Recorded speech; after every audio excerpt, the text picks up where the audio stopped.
Manchester City squad is starting to take shape, but not everyone is happy with it.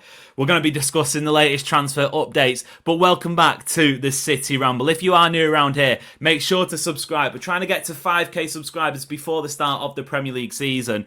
We're about 2,000 away, and we see the numbers. We know there's plenty out there who aren't subscribing, who are still watching. So if that is you, get down there, and whilst you're there, make sure to join the City Ramble Discord as well. Link for that is in the description. But talk of players coming is done. Apparently, anyway, City will not be signing a new right back. Might touch on that at the end of this video. But talk of players leaving is certainly heating up. In particular, 3 youngsters who we seem to have had a decision around in terms of their next step, their status for the new season. First of which, Nico OReilly. Now, I guess this is a positive news update. I mean, I'm happy about it. I'm sure a lot of City fans are as well. But Nico OReilly, according to Fabrizio Romano, has reached an agreement not to leave. Instead, he will be signing a new contract ahead of the 25-26 season. He will also be getting a new nice shiny shirt number as well. A new long-term contract for Nico OReilly. Apparently, 2 bids from Bayer Leverkusen had previously been rejected. So, you know, a big team in Europe, a team that is renowned for developing young talent. City don't want to sell him. They're giving him a new contract. Also, approaches from within the Premier League. There was talk of Chelsea a couple of months ago potentially sniffing around him, but City have said no. What that means for him in terms of minutes, I'm going to be real. I don't think it changes a great deal because he still played a decent amount last season. He obviously came in towards the end of the season. Thought he did really well. Obviously plugged that gap at left back at times. We might see him more in midfield perhaps in some of the cup matches, in maybe some of the lesser Champions League games.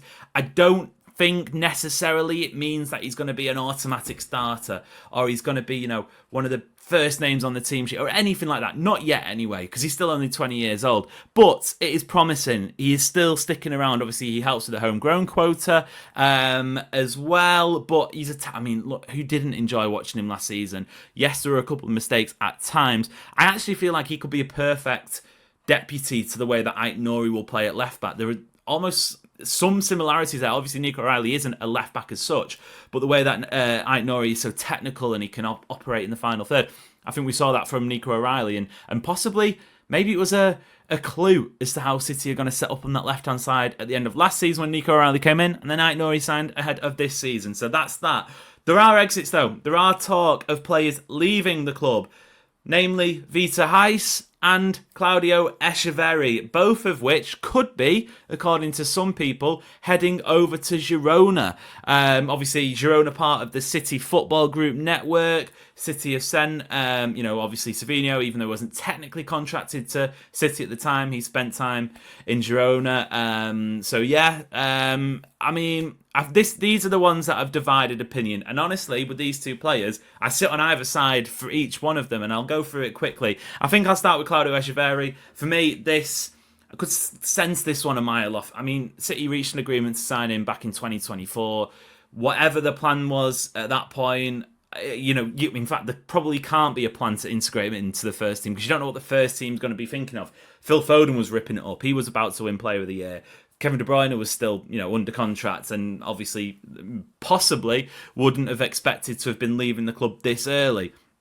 For me, this one has always smelled of buy to loan and possibly, sorry, I hate to say it, possibly even sell in a couple of years' time. As promising as in, as sort of, good as he's looked at times when he's played. Obviously, it hasn't been a lot. We saw him a little bit at the Club World Cup.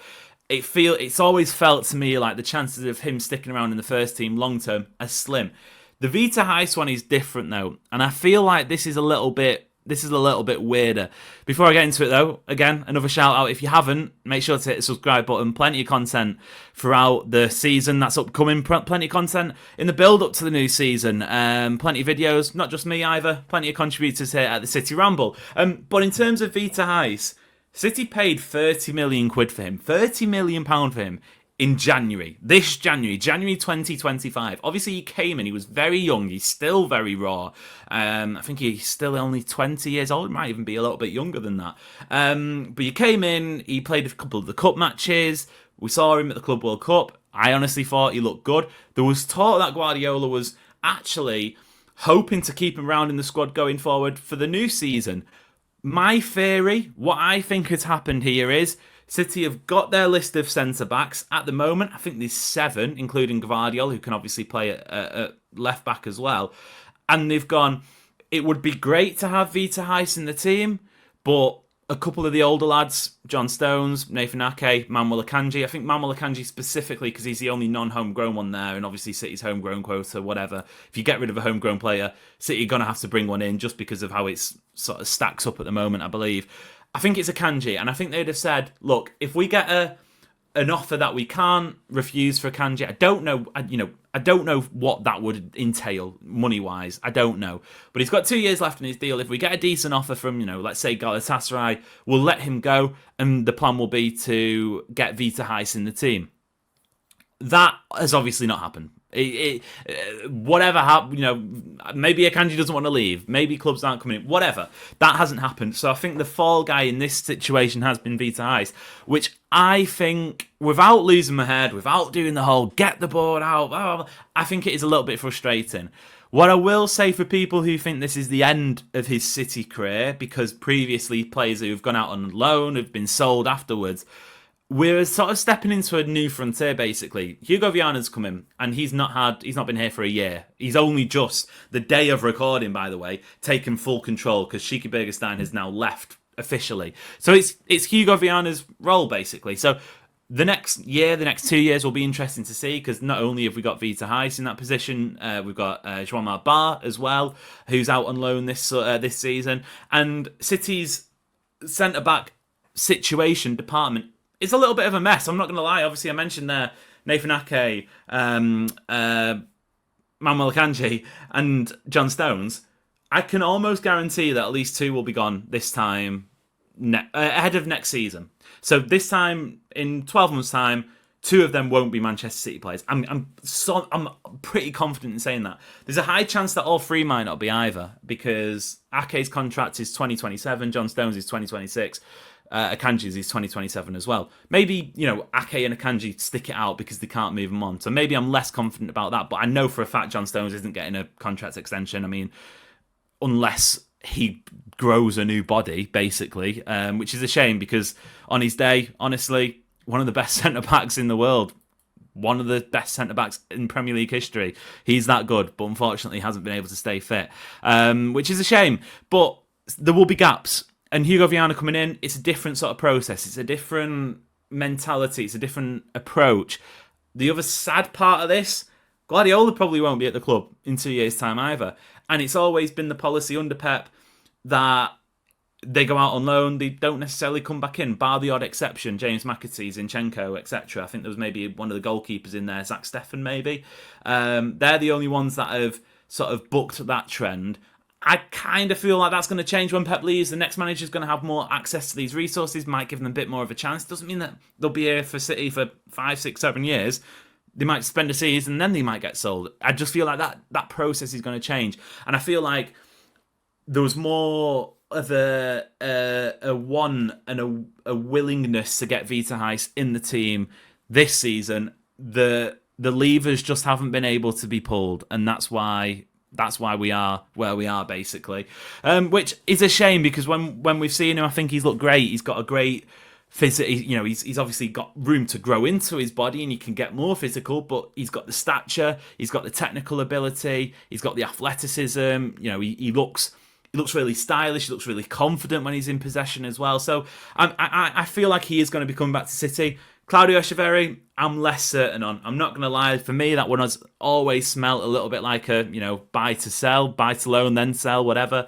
So yeah, we'll have to wait and see. Otherwise, obviously mentioned it a little bit before, briefly, that City's business in terms of incomings looks like it's done. Sometimes there's a surprise. Maybe Livramento starts pushing for a move, in which case City go, accelerate, go full throttle, try and bring him in. If that doesn't happen, I'm not going to lie, I don't think it's the end of the world like some people have been making out. I think in a balanced squad, and we've made plenty of videos on this, why Matheus Nunes can still sort of help City win the league title, all sorts. If you go back on the channel, You'll hear me waffling about it plenty. We spoke with it, Adam Booker and I, on the Coffee Corner episode as well, just this week.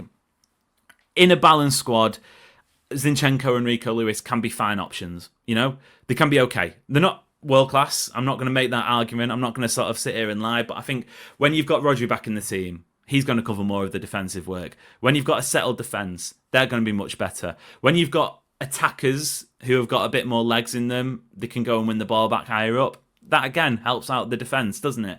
In terms of, you know, why City aren't signing a right back just to get somebody in, well, I think the conversation we've just had in terms of not being able to move on the likes of Akanji or, you know, Nathan Ake, John Stones, that's probably because they're learning from their mistakes. You know, unless you sign a right back on loan, which City are never signing a player on loan, as almost as perfect as it would be for this summer as a short-term option, they're never going to do that. You're going to at least have to give them 4-year contracts, probably 5, in some cases 6, you know. Look at the players City are struggling to move on now. Not even the ones we've mentioned today. You know, you can look through the squad list. Calvin Phillips, maybe Jack Grealish is in there as well. Players who are on big money contracts, long-term contracts, and it just hasn't worked out. You're stuck in that situation. And I don't think the club wanted to be in that situation in 3 years' time when they might find the next best right back, but they can't, for whatever reason, get it done because they're stuck with a guy they brought in for one season who wasn't necessarily good, and then they can't move him on. There is the alternative that they might sign a stopgap and he turns out to be wonderful and it's 4 years of excellence, and then they can go and sign a new player in a couple of years' time. That is a possibility, but the percentage chance of that happening is slimmer. City have played the percentage game in this situation. Yes, I feel like it's City's weakest part of the squad, but I don't think it's the end of the world. Other teams, other squads have weak parts. It feels like with the conversations around City, a lot of the focus is on City do this bad, this is what all the other teams do well. Instead of City have this part of the squad which could be improved, but they've also got so many world-class, incredible players and new signings as well, let's face it, that we've not seen properly apart from a couple of games at the Club World Cup, who are excellent. This other team, let's Liverpool, for example, or Arsenal, yes, they've got amazing players too, but they've got weaknesses. Liverpool's defence, you've got Van Dijk who's in his 30s, you've got Konate who's got 1 year left in his contract, you've got, I think after that, Joe Gomez who can't stay fit for longer than 15 minutes. That's a weakness for Liverpool. I would argue Liverpool's centre-back situation is weaker than it is at City, unless Liverpool obviously go out and sign Mark Gay or someone. I don't know. In which case we'll revisit and settle for second, because maybe Liverpool don't not win the league. But hey, that's been a bit of a ramble, sort of getting through it in 12 minutes. Latest transfer update. Like I said before, if you aren't, make sure to be hitting the subscribe button, trying to get to 5k before the start of the Premier League season. I'm going to love you and leave you guys. We'll be back very soon, so make sure to stick around. But